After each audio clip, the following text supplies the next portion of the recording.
sul nostro canale! Oggi siamo qui alla volta del castello di Lombardia, che con i suoi 26.000 metri quadri è uno dei castelli di epoca medievale più grande d'Italia, insieme al castello di Brescia e a quello di Lucera.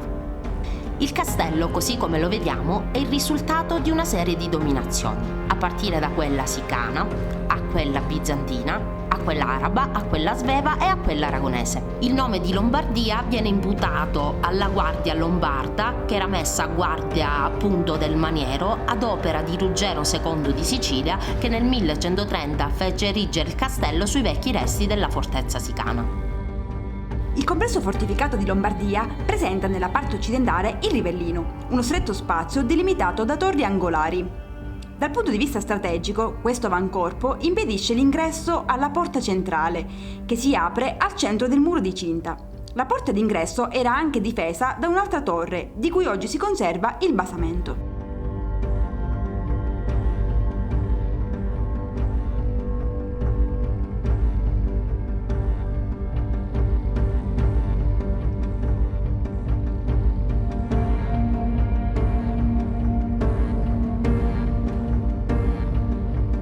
Il primo grande cortile nel quale si entra attraversata la porta maggiore è il cortile di San Nicolò. Di forma trapezoidale, questo cortile si piazza ad un livello inferiore rispetto al restante del castello. Viene chiamato di San Nicolò perché si pensa vi fosse una piccola chiesa. Il contesto archeologico generale di questo cortile è articolato da una sequenza di fasi ben distinte. Nel IV e nel V secolo tutta l'area è disseminata di fosse circolari chiamati siloi, la cui funzione sembrerebbe legata ad uso di culto e di santuario. Le fosse infatti sembrerebbero state utilizzate per conservare il grano sacro oppure i resti di offerte votive. In età romana invece l'area subisce un cambiamento d'uso e diventa una necropoli. In epoca bizantina ed alto medievale invece viene realizzato uno sbarramento fortificato e potenziato da un fossato che lascia gran parte dell'area all'esterno. In questo periodo, oltre la chiesa, dovettero essere costruiti un pozzo e anche alcuni edifici a ridosso del muro di cinta meridionale, come testimoniano le tracce di alcuni spioventi visibili sulle superfici murarie.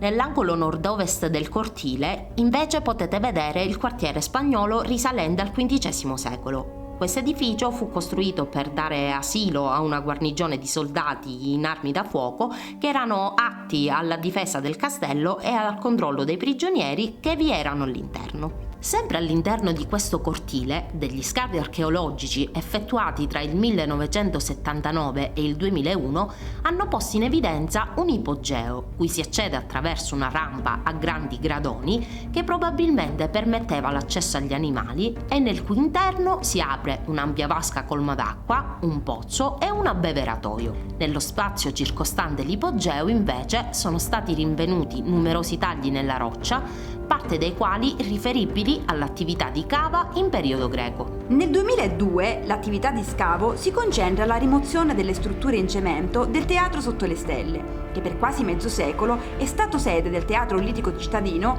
e che ha visto artisti di fama internazionale dove le gradinate avevano sigillato un contesto archeologico abbastanza integro. Eccoci giunti al cortile della Maddalena o Dolvetto Vagliamento, chiamato così per la presenza di un'altra chiesa dedicata alla Maddalena. Il vasto cortile venne certamente costruito ad opera degli svevi attraverso la costruzione di un terrapieno munito di torri angolari. Il cortile era adibito all'acquartieramento delle truppe e ai cortigiani.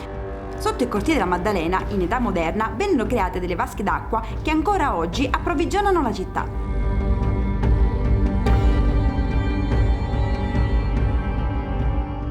Il cortile di San Martino dei Cavalieri è chiamato così proprio per la presenza di una chiesa dedicata al vescovo di Tours, di cui alcune colonne di marmo a gesto sacrigia sono conservate presso l'ingresso secondario del Duomo e presso gli appartamenti reali del Museo Civico Alessi e l'area più difesa del castello che a partire dal periodo svevo fu utilizzata come corte del maniero. In questa parte del castello troviamo i resti del grande Palatium, alcuni vasti silos utilizzati per l'accantonamento di derrate alimentari, una vasta sala rettangolare e la torre della zecca.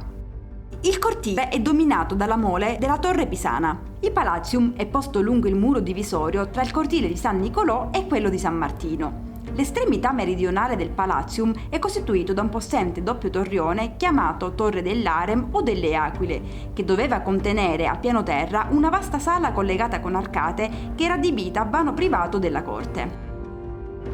Al piano superiore, oggi privo di pavimento, doveva esserci un'altra grande sala munita di camino e collegata mediante un corridoio aperto nello spessore murario ad una seconda stanza più privata adibita ad uso familiare da parte del sovrano. Mastio imponente dalla pianta quadrangolare, la torre pisana domina gran parte della Sicilia con una capacità di avvistamento probabilmente unica, suddivisa in 3 piani, dei quali uno posto leggermente sopra il livello di calpestio medio del cortile, il secondo con un soffitto a travi e il terzo sorretto da una volta a crociera. Originariamente l'accesso doveva avvenire dalla porta posta sul lato meridionale del torrione, probabilmente con una scala realizzata sui resti del Palatium e poi dotata di una passerella retraibile. In cima alla torre si giunge alla terrazza attraverso una sala realizzata interamente in una galleria nello spessore murario.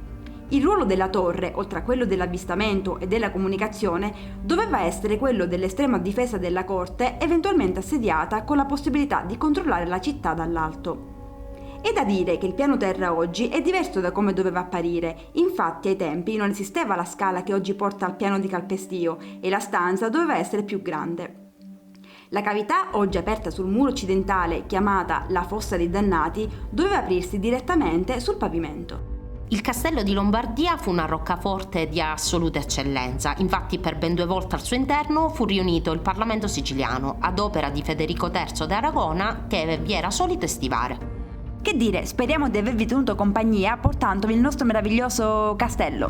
Per Aspera ad Astra, Iscrivetevi al nostro canale, non dimenticate di attivare la campanella qui sotto e di lasciare un mi piace che ci aiuta tanto a crescere. A presto! ciao!